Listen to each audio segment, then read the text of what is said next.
Many years ago, a young man named Giovanni Guasconti left his home in Naples to study in northern Italy.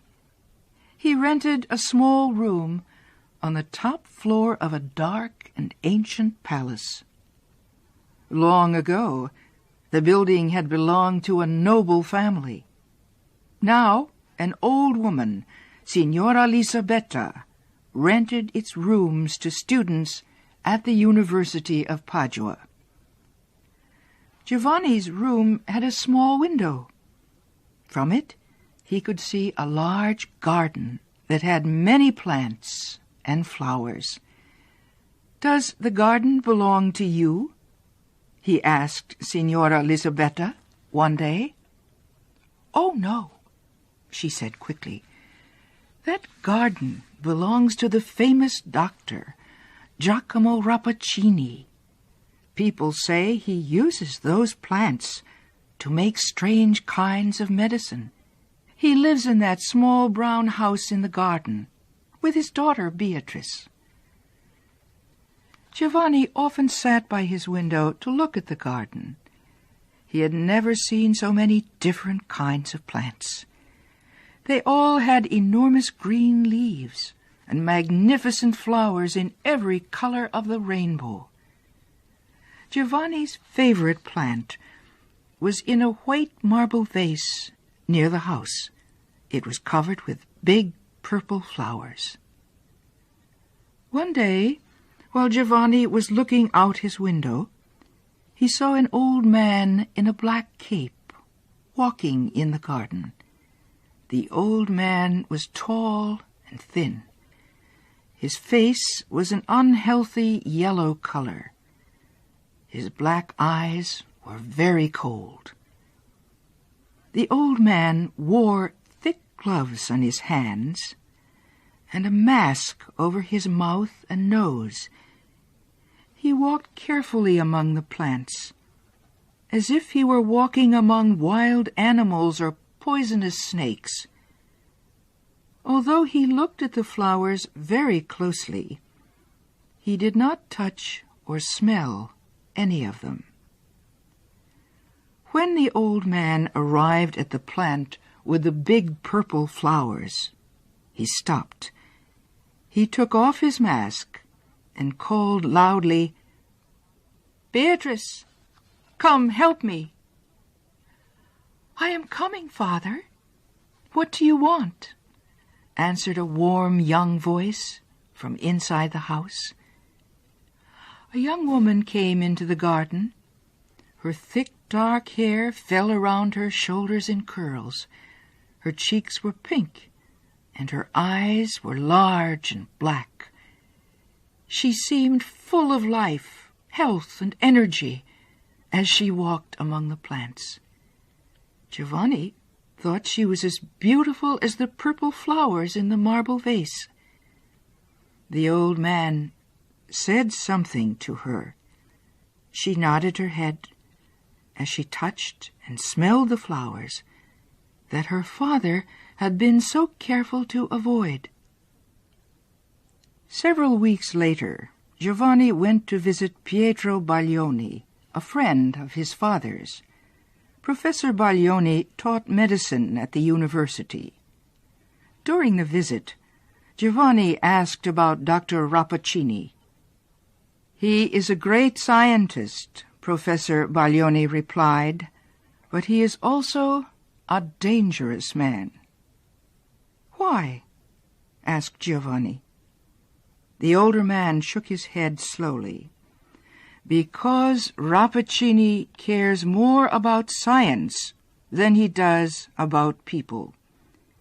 He has created many terrible poisons from the plants in his garden. He thinks he can cure sickness with these poisons. It is true that several times he has cured a very sick person that everyone thought would die. But Rappaccini's medicine has also killed many people. I think he would sacrifice any life, even his own, for one of his experiments." "But what about his daughter?" Giovanni said. "I'm sure he loves her." The old professor smiled at the young man. "So," he said, "you have heard about Beatrice Rappaccini. People say she is very beautiful. But few men in Padua have ever seen her. She never leaves her father's garden." Giovanni left Professor Baglioni's house as the sun was setting. On his way home, he stopped at a flower shop where he bought some fresh flowers. He returned to his room and sat by the window. Very little sunlight was left. The garden was quiet. The purple flowers on Giovanni's favorite plant seemed to glow in the evening's fading light. Then someone came out of the doorway of the little brown house. It was Beatrice. She entered the garden and walked among the plants. She bent to touch the leaves of a plant or to smell a flower. Rappaccini's daughter seemed to grow more beautiful with each step. When she reached the purple plant, she buried her face in its flowers. Giovanni heard her say, "Give me your breath, my sister. The ordinary air makes me weak. And give me one of your beautiful flowers." Beatrice gently broke off one of the largest flowers. As she lifted it to put it in her dark hair, a few drops of liquid from the flower fell to the ground. One of the drops landed on the head of a tiny lizard crawling near the feet of Beatrice. For a moment, the small animal twisted violently. Then it moved no more. Beatrice did not seem surprised. She sighed and placed the flower in her hair. Giovanni leaned out of the window so he could see her better. At this moment, a beautiful butterfly flew over the garden wall. It seemed to be attracted by Beatrice and flew once around her head. Then the insect's bright wings stopped, and it fell to the ground dead. Beatrice shook her head sadly. Suddenly she looked up at Giovanni's window. She saw the young man looking at her. Giovanni picked up the flowers he had bought and threw them down to her. "Young lady," he said, "wear these flowers as a gift from Giovanni Guasconti." "Thank you," Beatrice answered. She picked up the flowers from the ground and quickly ran to the house. She stopped at the door for a moment to wave shyly at Giovanni. It seemed to him that his flowers were beginning to turn brown in her hands. For many days, the young man stayed away from the window that looked out on Rappaccini's garden. He wished he had not talked to Beatrice, because now he felt under the power of her beauty. He was a little afraid of her, too. He could not forget how the little lizard and the butterfly had died. One day, while he was returning home from his classes, he met Professor Baglioni on the street. "Well, Giovanni," the old man said, "have you forgotten me?" Then he looked closely at the young man. "What is wrong, my friend? Your appearance has changed since the last time we met." It was true. Giovanni had become very thin. His face was white, and his eyes seemed to burn with fever. As they stood talking, a man dressed in a long black cape came down the street. He moved slowly, like a person in poor health. His face was yellow, but his eyes were sharp and black. It was the man Giovanni had seen in the garden. As he passed them, the old man nodded coldly to Professor Baglioni, but he looked at Giovanni with a great deal of interest. "It's Dr. Rappaccini," Professor Baglioni whispered after the old man had passed them. "Has he ever seen your face before?" Giovanni shook his head. "No," he answered. "I don't think so." Professor Baglioni looked worried. "I think he has seen you before. I know that cold look of his. He looks the same way when he examines an animal he has killed in one of his experiments. Giovanni, I will bet my life on it. You are the subject of one of Rappaccini's experiments." Giovanni stepped away from the old man. "You are joking," he said. "No, I'm serious." The professor took Giovanni's arm. "Be careful, my young friend. You are in great danger." Giovanni pulled his arm away. "I must be going," he said. "Good night." As Giovanni hurried to his room, he felt confused and a little frightened. One day, Giovanni found a secret entrance to Rappaccini's garden. He went in. The plants all seemed wild and unnatural.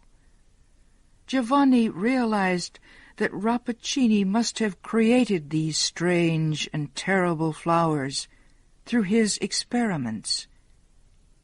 Suddenly, Rappaccini's daughter came into the garden. She moved quickly among the flowers until she reached him. Giovanni apologized for coming into the garden without an invitation, but Beatrice smiled at him and made him feel welcome. "I see you love flowers," she said, "and so you have come to take a closer look at my father's rare collection." While she spoke, Giovanni noticed a perfume in the air around her. He wasn't sure if this wonderful smell came from the flowers or from her breath. She asked him about his home and his family. She told him she had spent her life in this garden. Giovanni felt as if he were talking to a very small child. Her spirit sparkled like clear water. They walked slowly through the garden as they talked. At last, they reached a beautiful plant that was covered with large purple flowers. He realized that the perfume from those flowers was like the perfume of Beatrice's breath, but much stronger. The young man reached out to break off one of the purple flowers, but Beatrice gave a scream that went through his heart like a knife. She caught his hand and pulled it away from the plant with all her strength. "Don't ever touch those flowers," she cried. "They will take your life." Hiding her face, she ran into the house. Then Giovanni saw Dr. Rappaccini standing in the garden. That night, Giovanni could not stop thinking about how sweet and beautiful Beatrice was. Finally, he fell asleep. But when the morning came, he woke up in great pain. He felt as if one of his hands was on fire. It was the hand that Beatrice had grabbed in hers when he had reached for one of the purple flowers. Giovanni looked down at his hand. There was a purple mark on it that looked like 4 small fingers and a little thumb. But because his heart was full of Beatrice, Giovanni forgot about the pain in his hand. He began to meet her in the garden every day. At last, she told him that she loved him, but she would never let him kiss her or even hold her hand. One morning, several weeks later, Professor Baglioni visited Giovanni. "I was worried about you," the older man said. "You have not come to your classes at the university for more than a month. Is something wrong?" Giovanni was not pleased to see his old friend. "No, nothing is wrong. I am fine, thank you." He wanted Professor Baglioni to leave, but the old man took off his hat and sat down. "My dear Giovanni," he said, "you must stay away from Rappaccini and his daughter. Her father has given her poison from the time she was a baby. The poison is in her blood and on her breath. If Rappaccini did this to his own daughter, what is he planning to do to you?" Giovanni covered his face with his hands. "Oh, my God!" he cried. "Don't worry," the old man continued. "It is not too late to save you, and we may succeed in helping Beatrice too. Do you see this little silver bottle? It holds a medicine that will destroy even the most powerful poison. Give it to your Beatrice to drink." Professor Baglioni put the little bottle on the table and left Giovanni's room. The young man wanted to believe that Beatrice was a sweet and innocent girl, and yet Professor Baglioni's words had put doubts in his heart. It was nearly time for his daily meeting with Beatrice. As Giovanni combed his hair, he looked at himself in a mirror near his bed.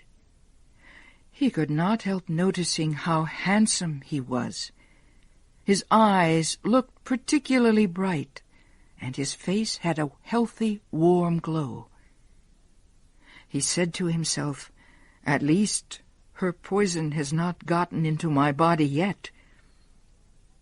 As he spoke, he happened to look at some flowers he had just bought that morning. A shock of horror went through his body. The flowers were turning brown. Giovanni's face became very white as he stared at himself in the mirror. Then he noticed a spider crawling near his window. He bent over the insect and blew a breath of air at it. The spider trembled and fell dead. "I am cursed," Giovanni whispered to himself. "My own breath is poison."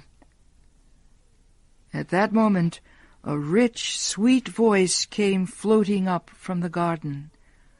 "Giovanni, you are late. Come down." "You are a monster," Giovanni shouted as soon as he reached her.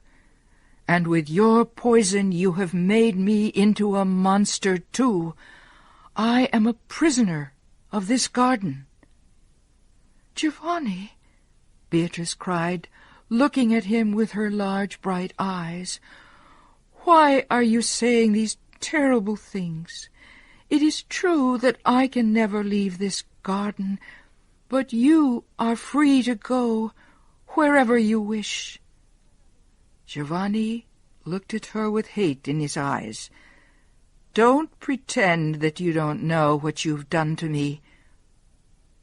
A group of insects had flown into the garden.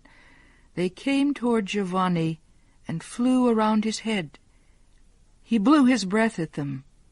The insects fell to the ground dead. Beatrice screamed, "I see it! I see it! My father's science has done this to us. Believe me, Giovanni, I did not ask him to do this to you. I only wanted to love you." Giovanni's anger changed to sadness. Then he remembered the medicine that Professor Baglioni had given him. Perhaps the medicine would destroy the poison in their bodies and help them to become normal again. "Dear Beatrice," he said, "our fate is not so terrible." He showed her the little silver bottle and told her what the medicine inside it might do. "I will drink first," she said. "You must wait to see what happens to me before you drink it." She put Baglioni's medicine to her lips and took a small sip. At the same moment, Rappaccini came out of his house and walked slowly toward the two young people. He spread his hands out to them as if he were giving them a blessing. "My daughter," he said, "you are no longer alone in the world. Give Giovanni one of the purple flowers from your favorite plant. It will not hurt him now. My science and your love have made him different from ordinary men." "My father," Beatrice said weakly, "why did you do this terrible thing to your own child?" Rappaccini looked surprised. "What do you mean, my daughter?" he asked. "You have power no other woman has. You can defeat your strongest enemy with only a breath. Would you rather be a weak woman?" "I want to be loved, not feared," Beatrice replied. "But now it does not matter. I am leaving you, Father. I am going where the poison you have given me will do no harm. Goodbye to you, Giovanni." Beatrice dropped to the ground. She died at the feet of her father and Giovanni. The poison had been too much a part of the young woman. The medicine that destroyed the poison destroyed her as well.